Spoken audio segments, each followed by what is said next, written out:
يا رب بالمصطفى بلغ مقاصدنا واغفر لنا ما مضى يا واسع الكرم يا رب بالمصطفى بلغ مقاصدنا واغفر لنا ما مضى يا واسع الكرم. نبينا الأمير عليه فلا نزل أمر في قرنا منه ولا نعوي يا رب بالمصطفى بلغ مقاصدنا واغفر لنا ما مضى يا واسع الكرم. والحبيب الذي ترجى شفاعته لكل هول من الأهوال مغترمين يا رب بالمصطفى بلغ مقاصدنا واغفر لنا ما مضى يا واسع الكرم. اللهم صل وسلم وبارك عليه وعلى آله. بسم الله الرحمن الرحيم. السلام عليكم ورحمة الله وبركاته. Waalaikumsalam. يا حضرة النبي صلى الله عليه وسلم وعلى آله وصحبه وسلم. الفاتحة. أعوذ بالله من الشيطان الرجيم. بسم الله الرحمن الرحيم. الحمد لله رب العالمين الرحمن الرحيم مالك يوم الدين. إياك نعبد وإياك نستعين. اهدنا الصراط المستقيم صراط الذين أنعمت عليهم غير المغضوب عليهم ولا الضالين. آمين.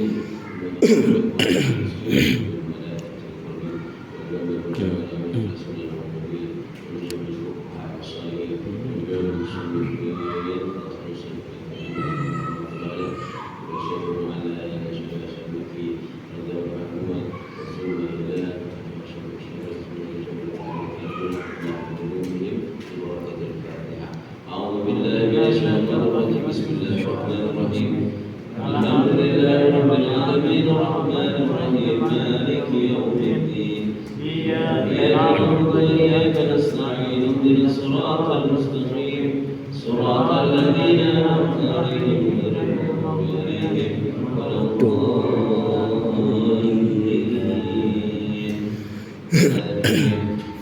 والفاتحة خاصة خشب الله وسبحانه المسجد الهجرة ومن عمل به أن الله يخيرنا ويجعله من أهل التقوى والاستقامة ويجعله من جهة محمد صلى الله عليه وسلم الذين يصلون ويركعون ويسجدون ويجاهدون في سبيل الله حق جهاده بأموالهم وأنفسهم شهر الله ولهم الفاتحة. أعوذ بالله من الشيطان الرجيم. بسم الله الرحمن الرحيم. الحمد لله رب العالمين الرحمن الرحيم مالك يوم الدين. إياك نعبد وإياك نستعين. اهدنا الصراط المستقيم صراط الذين أنعمت عليهم غير المغضوب عليهم ولا الضالين. إلى حضرتنا فإلى أمهاتنا وأجداد جداتنا ومشايخنا وجميع المسلمين الدين وجميع المرشدين في الدين خصوصا شاور الله ولهم الفاتحة.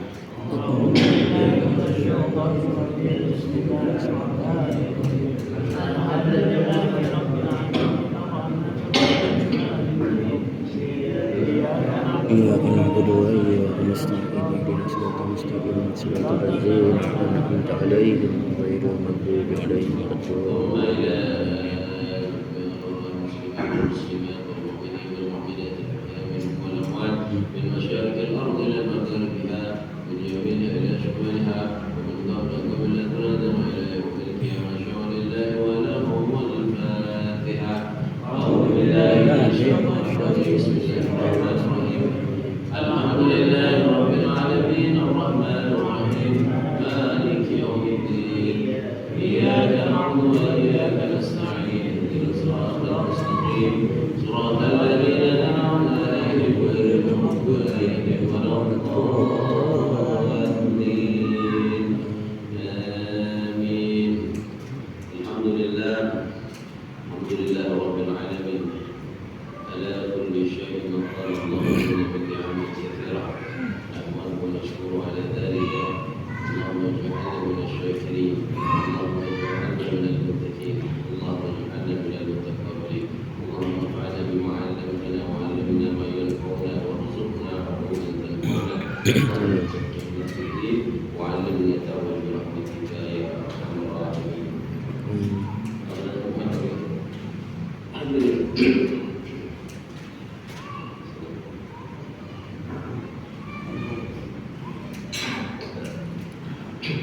Hadirin yang berhormat Allah, alhamdulillah memberikan kita banyak sekali nikmat yang kalau disuruh kita mengikuti tidak akan bisa kita dapat mengikuti.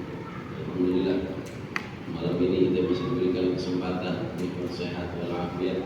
Mudah-mudahan kita semua senantiasa diberikan kesehatan yang mana kesehatan itu bisa kita nikmati dan kita pakai untuk dalam taat kepada Allah Subhanahu wa taala. Mudah-mudahan dengan sebab ini Allah menjadikan kita dari orang-orang yang terbaik dari umat Muhammad sallallahu alaihi wasallam. Mengumpulkan kita bersama majelis-majelis yang baik, tempat-tempat yang baik, orang-orang yang baik. Mudah-mudahan kita mendapatkan keadaan yang baik. Allah. Ada satu hadis di Sahihaini an Abdullah bin Amr bin As dan Masyhur Syari ini saya bawa dan kita pada Ta'alim disebutkan beliau mengingatkan kepada kita semuanya dalam hadis yang Sahihaini yang diriwayatkan oleh Bukhari dan Muslim an Abdullah bin Amr bin As radhiyallahu anhu qala sami'tu Rasulullah sallallahu alaihi wasallam yaqul bahwasanya Abdullah bin Amr bin Al-As ini pernah mendengar dari Rasulullah sallallahu alaihi wasallam bahwasanya Rasulullah sallallahu alaihi wasallam bersabda, "Innallaha la yaqbidul ilma intiza'an yantazibu minan nas." Sesungguhnya Allah Subhanahu wa taala, Tuhan kita semua ini tidak akan mencabut ilmu itu intiza'an yantazibu bihin nas. Tidak diambil ilmu ini, tidak akan dicabut ilmu ini secara tiba-tiba, serta-merta langsung begitu tiba-tiba, tidak. Walakin yaqbidul ilma biqabdil ulama. Tetapi cara Allah nanti akan mencabut ilmu, akan mengambil ilmu itu adalah dengan cara biqabdil ulama, dengan mengambil para ulama, para pewaris para nabi yang akan diambil dulu. Hatta idza lam yabqa aliman, sampai nanti dalam suatu waktu, dalam suatu kondisi tidak ada lagi seorang alim yang tersisa di muka bumi. Jadi yang alim kan nggak ada lagi, sudah diambil semuanya oleh Allah Subhanahu wa taala. Kalau dalam kondisi itu terjadi dan kita yakin bahwasanya ini perkataan Rasulullah sallallahu alaihi wasallam, qaulul haq, perkataan Rasulullah itu adalah benar, shadaq, kita percaya itu semua. Kapan itu terjadi? Kalau kondisi itu terjadi, ittakhadhan nasa ru'asan juhala, maka manusia ini nanti akan mengambil ilmu dari ru'usan juhala, dari orang-orang tokoh-tokoh yang dianggap memiliki sesuatu yang lebih dari mereka, ditokohkan mereka, dituakan mereka. Tapi sebenarnya mereka itu adalah golongan bukan ulama. Sebaliknya juhala, orang-orang bodoh. Ya, orang-orang bodoh. Lawannya alim itu jahil, maka lawannya ulama adalah juhala. Kalau kondisi itu terjadi, tidak ada lagi ulama, karena ulama-ulama ini sudah diambil oleh Allah Subhanahu wa taala. Maka ketika mereka menemukan masalah, mereka dalam kondisi kebingungan, harus berbuat apa, bertanya kepada siapa, bagaimana solusi dalam permasalahan mereka, maka mereka datang kepada orang-orang itu yang dianggap dituakan, orang-orang yang dianggap menjadi tokoh di kalangan mereka, yang dipikir mereka bisa mampu memberi jalan solusi buat mereka. Padahal mereka, kata Rasulullah SAW, adalah minal juhala, dari orang-orang yang bodoh. Was'alu fa'taftu bighairi ilmin. Lalu ketika mereka minta fatwa, maka orang itu dengan seenaknya saja memberikan fatwa bighairi ilmin, dengan tanpa ilmu. Ya. Jadi berdasarkan pikirannya saja, berdasarkan otaknya saja, tidak ada dia merujuk kepada al-adilah, dalil-dalil yang telah ada yang dulu pernah ditemui oleh ulama sebelum mereka. Karena memang nggak kenal lagi mana ulama, mana juhala, udah nggak bisa bedain lagi. Nah, ketika orang itu diminta ngomongnya banyak benar, diberikan minta fatwa, diberikan fatwa, wah, maka yang seperti ini kata Rasulullah, orang ini sesat menyesatkan. Orang ini sesat menyesatkan. Orang ini bukan membawa kemaslahatan, bahkan dia membawa kemudaratan. Maka bukan mendapatkan solusi, maka mereka pasti akan mendapatkan kehancuran. Nauzubillah waliyadzubillah. Dan orang bertanya, Pak, yang disebut ulama itu seperti apa? Kita tahu ada ayat dalam Al-Quran yang menjelaskan, Inna yakhshallahu min ibadihil ulama. Ini indikator yang paling pertama. Indikator yang seharusnya Allah menjelaskan ini sudah jelas semuanya. Karena penafsirannya buat orang awam tahu, artinya buat yang alim tentu dia akan lebih tahu makna yang terkandung di dalamnya. Sesungguhnya yang paling innama yakhshallah, yang paling takut kepada Allah Subhanahu wa taala bukan siapa-siapa, dia adalah golonganku, dialah hambaku, al-ulama, mereka itu adalah ulama. Ini tolak ukur yang mudah buat siapa saja melihat. Maka kalau kita lihat ada seorang tokoh berbaju ulama segala macam, tapi perkataannya seakan-akan tidak takut kepada Allah Subhanahu wa taala. Enggak melanggar apa yang menjadi konstitusi syariat Islam, ya. Dasar-dasar fondasi hukum Islam, seakan-akan dia tidak takut akan kepadanya Allah. Maka ini sudah dipastikan laisa minal ulama walakin hum minal juhala. Ya, paham ya? Kita Syekh Hasyim Asy'ari dijelaskan dalam kitab ini. Orang siapa itu al-ulama? Haqqul ulama al-amilina bi ilmihim al-abrar al-muttaqin. Orang-orang yang mempunyai sifat abrar. Dari kata birrul abrar, orang-orang yang senantiasa berada pada kebaikan. Semuanya baik, omongannya baik, perilakunya baik, bahkan duduk bersama dia baik, kebersamaan bersama mereka adalah kebaikan. Tidak ada yang namanya kemudaratan, tidak adanya kecelakaan, tidak. Semuanya itu adalah kebaikan. Wal muttaqin, yang orang yang muttaqi, orang yang selalu ingin mengerjakan apa yang diperintahkan oleh Allah, dan menjauh segala larangannya, cinta kepada Rasulullah. Maka apa yang dijadikan oleh Rasul hukum, dia kerjakan dengan sebaik-baiknya. Jangankan yang Rasul perintah, yang Rasulullah inginkan saja, dia ingin selalu mendekatkan diri kepada Rasulullah SAW dengan amal yang beliau lakukan. Nah ini para sahabat begitu semuanya. Biarin kalau saya dibilang tidak mampu, kalau dia tidak untuk buat saya, tapi saya ingin mengikuti Rasulullah SAW. Apapun diikuti caranya, inilah cara cinta dan inilah thariqah untuk menjadi seorang ulama. Ini yang seperti ini. Alladzina qasadu bihi wajhullahil karim. Ulama itu qasadu, selalu ingin, berniat dalam hatinya. Qasadu bihi wajhullahil karim, selalu mengharapkan wajhullah, keridhaan Allah Subhanahu wa taala. Ini memang ulama selalu menginginkan keinginannya itu adalah mengharapkan keridhaan Allah Subhanahu wa taala. Wa zulfa lidhihi bi jannatin na'im. Dia ingin kesucian sehingga nanti dia akan memasuki surganya Allah Subhanahu wa taala, jannatin na'im, yang penuh dengan kenikmatan. Begitu. Jadi tujuannya orientasinya dia itu surga, bukan dunia. Ulama itu. Sebaliknya, la man qasada bihi, kata Syekh la qasada bihi, bukan orang-orang, la man qasada bihi adran dunyawiyah, orang yang menginginkan keuntungan duniawi semata. Ya, apa itu bentuk keuntungan ke duniawi semata? Manjaha au malin au makatirin wal itba'i wa talamid. Disebutin gamblang secara spesifik oleh beliau. Orang-orang yang mengharapkan hanya keduniawian saja itu bin jahin, cuma cari wibawa saja. Au malin, cari uang saja, cari harta benda saja. Au mukatsaratin, atau dia cuma cari mukatsaratin wal itba', mencari banyak pengikut doang. Wa talamid, dan banyak murid.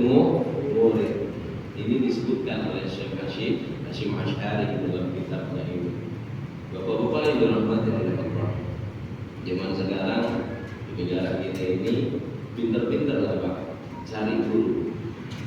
Pinter-pinterlah kita memilah dan memilih mana yang dari ulama, mana yang dari utara. Saya sudah kasih koridornya seperti itu. Maka kalau ada lihat seorang alim yang dengan ikhlas, aradu hayatid dunia, dia cuma pengen ya, dengan ikhlas tadi maksudnya mengharapkan wa yabtaghi wajhullah, mengharapkan keridhaan Allah. Orientasinya tadi fi jannatin na'im, mengharapkannya kenikmatan surga. Ikutin. Biarkan tadi yang diajarkannya itu cuma satu potong ayat, satu hadis. Tapi kalau memang dia dalam kondisi ini, kaitan tu bi annahu min ahli jannah, bi annahu minal ulama as-salihin. Yakin Pak, dia dalam golongan orang-orang ulama yang soleh.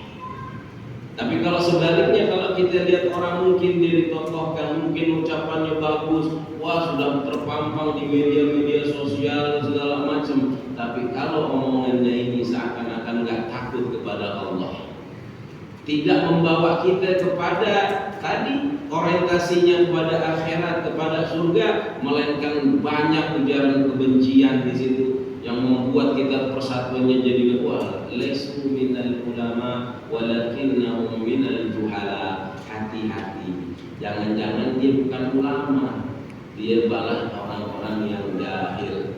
Ini orang-orang yang fasik, orang-orang yang membuat kerusakan di muka bumi ini. Maka kita harus meninggalkannya, paling nggak pinjam, nggak usah ikut-ikutan ya. Nah, kita juga nggak memiliki ilmu, kita hanya bisa menilai lalu kita ikuti apa yang menurut kita benar. Begitu bapak-bapak yang dirahmati oleh Allah. Mudah-mudahan ini sedikit ya. Ini baru pembukaan. Sekarang kita masuk pelajaran. Bismillahirrahmanirrahim. Hadis yang ke-422. Wa anhu qala Rasulullah sallallahu alaihi wasallam, walladhi nafsi biyadihi lam yudhnibu la dhahaballahu bikum la ja'a biqaumin yudhnibun fayastaghfiruna Allah ta'ala fayaghfiru lahum. Rawahu Muslim. Al-Imam Nawawi menuliskan hadis ini, bacanya sebenarnya jangan satu di sini, karena harus kita hubungkan, ada munasabah dengan hadis sebelumnya dan hadis berikutnya. Yang berikutnya begini. Wa Abi Ayyub Khalid bin Zaid radhiyallahu anhu qala sami'tu Rasulullah sallallahu alaihi wasallam yaqul laula annakum tudhnibun la khalaqallahu khalqan yudhnibun fayastaghfirun fayaghfiru lahum. Rawahu Muslim. Ini gini terjemahannya Pak. Walladhi nafsi biyadi, demi diriku yang berada pada genggamannya, genggaman Allah Subhanahu wa ta'ala. Lau lam tudhnibu, seandainya di antara kalian ini enggak ada yang berdosa. Kita semua seandainya, ini kata siapa? Yang ngomong Rasulullah. Seandainya di antara kalian ini tidak ada yang berdosa sama sekali, imma kabirah atau imma saghirah, yang kecil yang besar, enggak punya dosa, suci. Terus la dhahaballahu bikum, niscaya la dhahaballahu bikum, niscaya Allah akan hilangkan kalian dari Bentar ya, bentar saya jelasin soal. La dhahaballahu bikum. Niscaya Allah akan lenyapkan kalian dari muka. La ja'a bil qaumin yudhibu. Lalu Allah akan datangkan sekelompok kaum yang mereka yudhibu, berdosa mereka, ya, berdosa, melakukan dosa itu. Fa yastaghfiruna Allah Ta'ala. Lalu mereka mengetahui itu adalah sebuah dosa, fa yastaghfirun, mereka memohon ampun kepada Allah Subhanahu wa taala.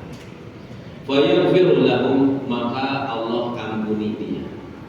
Dalam hadis yang lain yang diriwayatkan dari Abu Ayyub Khalid bin Zaid radhiyallahu anhu qala sami'tu Rasulullah sallallahu alaihi wasallam, beliau mendengar radhiyallahu ta'ala anhu bahwasanya Rasulullah bersabda laula annakum tudhnibun. Ini uslubnya agak dibalik. Seharusnya kan law annakum la tudhnibun, tapi laula annakum tudhnibun. Dalam bahasa ini memang uslub Arab bunyi seperti ini. La khalaqallahu khalqan yudhnibun. Kalau seandainya kalian tidak ada yang berdosa, la khalaqallahu khalqan yudhnibun, maka niscaya Allah akan menciptakan makhluk yang mereka melakukan dosa. Fayastaghfirun fayaghfiru lahum, lalu mereka memohon ampun kepada Allah Subhanahu wa taala, fayaghfiru lahum, lalu Allah memberikan ampunan kepada mereka. Rawahu Muslim, diriwayatkan oleh Imam Muslim. Yang kemarin belum datang, minggu pekan kemarin tuh berapa kali? Sebelumnya, mungkin saya ingat lagi. Ada hadis sebelum itu mengenai seorang hamba. Ingat ya, seorang hamba lalu dia adnaba, melakukan satu dosa. Wa ya'khudhu bi dhanbi dzamban faqala Allahumma ighfir li dzambi. Ketika dia melakukan dosa itu, Pak, dia ingat pada Allah. Dia angkat tangan, dia doa, Allahumma ighfir li dzambi, ya Allah, ampuni dosa saya. Faqala Allah tabaraka wa ta'ala, Allah jawab langsung. Dia minta kepada Allah, minta kepada Tuhan, dia bilang Allahumma ighfir li dzambi, ya Allah, saya tahu dosa, saya hilaf, saya mau tobat, ampuni dosa saya. Itu dia doa. Maka Allah langsung jawab, faqala Allah tabaraka wa ta'ala, adzanaba abdi dzamban fa'alima anna lahu rabban yaghfiru dzamba. Hambaku telah berdosa, tapi dia mengetahui bahwasanya dia punya Tuhan yang Maha mengampuni dosa. Wa ya'khudhu bidzambi, tapi dia lakuin juga dosa itu. Tsumma 'ada fa'adnaba, lalu Allah ampuni dia. Disebutkan berulang lagi bahwasanya ketika dia itu wa ya'khudhu bidzambi tsumma 'ada fa'adnaba, dia ngelakuin dosa lagi. Udah diampuni sama Allah, dia minta ampun diampuni, dia ulangi dosa lagi sampai 3 kali redaksinya sama seperti ini. Maka yang terakhir bahwasanya faqala tabaraka wa ta'ala idnab adzi dzamban wa alima annahu rabban yaghfiru dzamba wa ya'khudhu bi dzambi qad ghafartu li abdi falyaf'al ma syaa.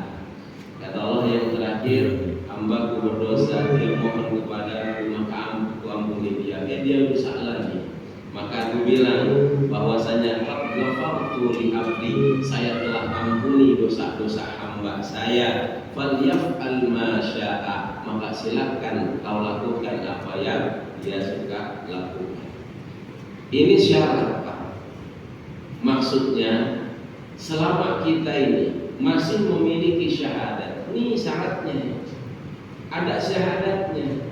Bukan orang yang di luar dari Islam, bukan laisa minal kufar, ya, bukan. Ini ngomongin muslim, Pak.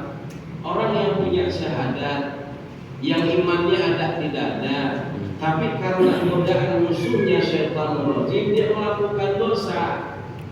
Dia tahu itu dosa, tapi karena lemah imannya, dia akhirnya lakuin juga itu dosa. Habis dosa nyesel, mohon ampun lagi kepada Allah, ya Allah, maghfir li dzambi, ya Allah ampuni dosa saya mau taubat. Begitu kan kalau nyesel.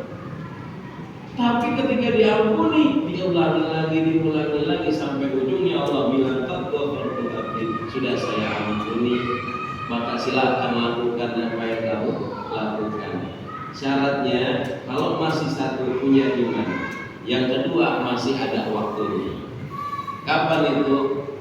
Man lam yughirru, selama dia belum nazar. Yughir apa bahasa Arab? Kalau udah sampai di sini, kalian orang wal maut, sampai datang kematian. Karena kita nggak tahu ujungnya.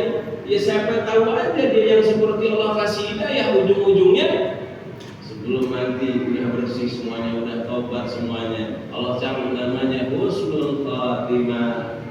Sedangkan kita ya naudzubillah wal iyadzubillah, kita juga mau namanya husnul khatimah. Saling mendoakan ya, saling mendoakan. Insyaallah semuanya umat Muhammad sallallahu alaihi wasallam yang akan mendapatkan syafaat dari baginda Rasulullah sallallahu alaihi wasallam.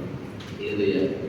Sampai ada cerita dulu di kitab Riyadhus Shalihin sebelumnya, ingat nih, orang yang udah membunuh orang dalam hitungannya itu sampai 99, karena sebelum perjalanan itu dia bilang saya mau taubat nih. Dia datang seorang rahib, dia tanya, Pak ini saya mau taubat, gimana caranya? Udah bunuh berapa? Udah bunuh 90, ada gitu. Ya ayo nggak boleh bunuh loh gitu. Dibunuh ya bulan 1. Datang lagi satu kaum, ketemu lagi orang lain, ditanya saya begini. Udah ngebunuh orang, kira-kira diampunin nggak dosa saya Tuhan? Ya Allah, orang kayak bapak mah yang bunuh satu aja masuk neraka, lagi bapak gitu, dibunuh lagi sekalian. Sampai 9 ke 9 ketemu seorang alim. Dia bilang, udah tobat kepada Allah, innallaha huwal ghafurur rahim.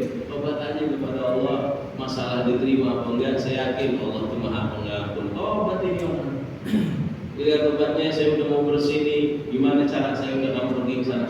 Tinggalin kampung kamu tuh, yang dulu begini banyak kawan-kawan kamu yang rusak di situ, tinggalin dulu. Ya, lingkungan seperti itu hijrah kalau pindah. Baik, kemana saya harus ke sana? Ditunjuk ke guru sono pergi. Maka dia jalan di tengah perjalanan, ternyata takdir menghampiri. Ya, malaikat diutus untuk mencabut nyawanya. Sampai panjang itu kan hadis bagaimana para malaikat berebutan mencatat. Yang satu bilang, saya bawa udah langsung ke surga. Ini orang habis tobat udah langsung. Entar dulu 99 yang kemarin gimana itu? Tarik-tarikan, Pak, masuk surga enggak, masuk neraka, masuk surga. Malaikat bingung. Akhirnya dalam hadis diceritakan kalau begitu kita ukur dah. Ini tempat tujuan dia nih, yang dia mau tobat merubah namanya kelakuannya di dunia yang tadinya buruk menjadi baik. Darul hijrah ini di sini, tempatnya baru melangkah di sini. Kalau dia lebih dekat ke sana, maka silakan hak malaikat bawa dia ke surga. Tapi kalau lebih dekat ke sini belum sampai lebih jauh ke sana, maka ini bagian saya ambil di neraka. Nah singkat cerita kita tahu karena rahmatnya Allah diukur itu pasti jengkal doang kalau lebih dekat masuk ke surga. Alhamdulillah. Yang bunuh 99 apa yang modal kita yang ada yang dosa ini, dosanya banyak lagi banyak dosa ya. Nggak usah begitu ya. Tapi ini adalah bisyarah buat kita, kabar gembira buat kita semuanya. Jangan berputus asa dari rahmat Allah. Positive thinking. Ayo, kalau mau berdosa biasa, manusia berdosa sekarang minta ampun, kalau besok berbuat baik lagi. Digodain sama setan lagi, berbuat dosa lagi, tobat lagi besok. Karena bilang bodoh sambal, bodoh amat, sambal bilang yakin lalapan, anak-anak ayam goreng ya. Udah yang penting tobat. Sampai siapa? Sampai hatta ya'tiyal yakin, sampai maut menghampiri kita, sampai malam yughirru, sampai nanti datangnya sakaratul maut. Ya, lagi kita tutup pertemuan kita dengan membaca istighfar. Astagfirullahaladzim, astagfirullahaladzim,